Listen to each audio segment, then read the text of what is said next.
Hi friends, ಪ್ರೇಮ ಕಿಚನ್ಗೆ ಸ್ವಾಗತ. ಇವತ್ತು ನಾವು ಗಿಣ್ಣು ಮಾಡೋಣ. ತುಂಬ ಒಳ್ಳೆಯದು ಮಕ್ಕಳಿಗೆಲ್ಲ. ಬನ್ನಿ ತೋರಿಸ್ತೀನಿ ಏನೇನು ಗಿಣ್ಣು ಮಾಡೋಣ. ಇವತ್ತು ಗಿಣ್ಣು ಬೇಕಾಗಿರೋದು ಗಿಣ್ಣಾಲು 1 ಲೀಟ್ರಷ್ಟು, ಒಂದು 3/4 kgಗೆ ಸ್ವಲ್ಪ ಕಮ್ಮಿ ರವೆ, ಬೆಲ್ಲ 1-2 ಉಂಡೆ ತೊಗೊಂಡಿದ್ದೀನಿ, 1/4 kg ಅಷ್ಟು ಇರ್ಬೋದು. ಗೋಡಂಬಿ ದ್ರಾಕ್ಷಿ ತುಪ್ಪದಲ್ಲಿ ಕರೆದಿಟ್ಕೊಂಡಿದ್ದೀನಿ. ಒಂದು ಚಿಕ್ಕ ಬೌಲಷ್ಟು ಹುರ್ಗಡ್ಲೆ, ಒಂದು ತೆಂಗಿನಕಾಯಿ ಪೀಸು ಬಲ್ತಿರೋದು, ಒಂದು ಸ್ವಲ್ಪ ಇದು ಏಲಕ್ಕಿ ಪೌಡ್ರು. ಈಗ ಹಾಲನ್ನ ಕಾಯಕ್ಕಿಡೋಣ. ಹಾಲನ್ನ ಸೋಸ್ಕೊತೀನಿ. ಹಾಲು ಕಾಯಕ್ಕಿಡ್ತೀನಿ.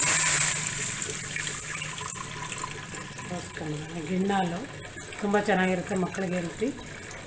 ನಾವೇ ಪಕ್ಕದ ಮನೆಯವ್ರು ಕೊಟ್ಟಿದ್ರು, ಅವ್ರ ಮನೇಲಿ ಹಸುವ ಕರು ಹಾಕಿತ್ತು ಅಂತ ಮಾಡ್ತಾಯಿದ್ದೀನಿ. ಚೆನ್ನಾಗಿ ಬರುತ್ತೆ ಮಾಡಿ.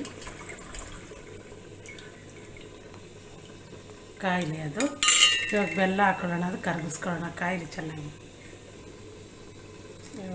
ಬೆಲ್ಲ ಹಾಕ್ಕೊಳ್ತಾ ಇದ್ದೀನಿ. ಬೆಲ್ಲ ಮತ್ತು ಹಾಲು ಕಾಯಕ್ಕಿದೆ. ಕಾಯಿಲೆ ಇದು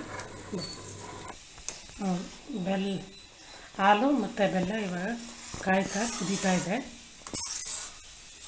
ಇವಾಗ ನಾವು ಈ ಹಂತದಲ್ಲಿ ರವೆನ ಹಾಕೊಂಬಿಡೋಣ. ಹುರಿದಿಟ್ಕೊಂಡಿರೋ ರವೆ, ಮೀಡಿಯಮ್ ರವೆ ಅರ್ಧ, ಒಂದೇ 1 ಕಪ್ಪಷ್ಟು ಬನ್ಸಿ ರವೆ ತೊಗೊಂಡಿದ್ದೀನಿ ಅಷ್ಟೇ.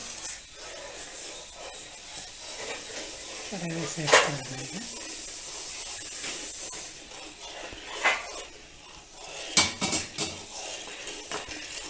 ಇವಾಗ ತೆಂಗಿನಕಾಯಿ ಪೀಸ್ಗೆ 1 ಬಟ್ಲಷ್ಟು,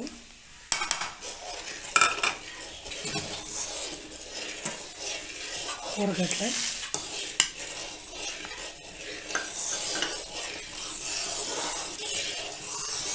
ಕೈ ಹಿಡಿದು ಆಡಿಸ್ತಾ ಇರಬೇಕು.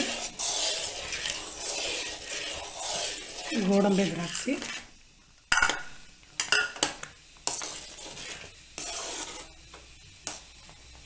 ಮತ್ತು ಸಿಪ್ಪೆ ಸಮೇತ ಏಲಕ್ಕಿನ ಕುಟ್ಟಿಟ್ಕೊಂಡಿದ್ದೀನಿ ಅದು.